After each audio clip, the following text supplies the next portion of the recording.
Ako pala si Dominga Lizada, 40 years old po, nakatira sa Ponceta Street, Payatas, Quezon City.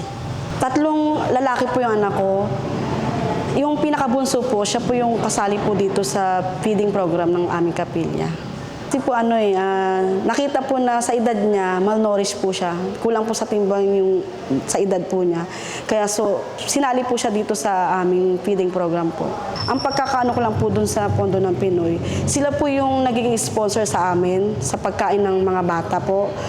Sila po yung nagbibigay ng pang-ulam, pagkain, o kahit ano pa na may tutulong po sa mga kabataan po namin.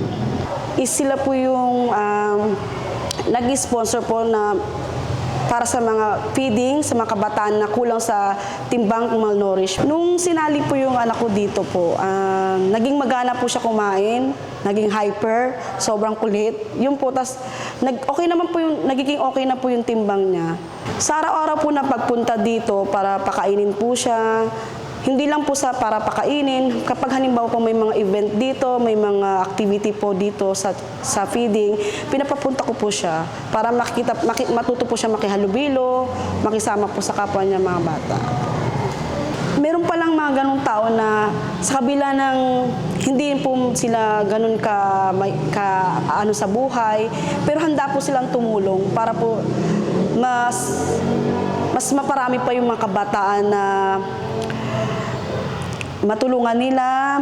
Masaya po ako, natutuwa po ako na meron pala may mga taong gano'n na nagbibigay ng benepisyaryo para maging malusog po ang mga kabataan.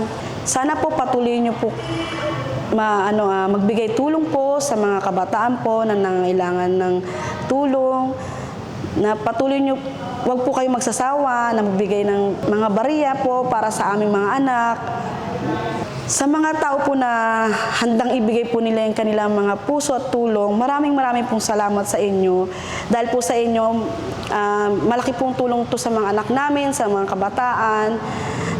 Binibigyan niyo po sila ng kasiyahan, ng tamang malulusog na pangatawan. Maraming pong salamat sa inyong lahat.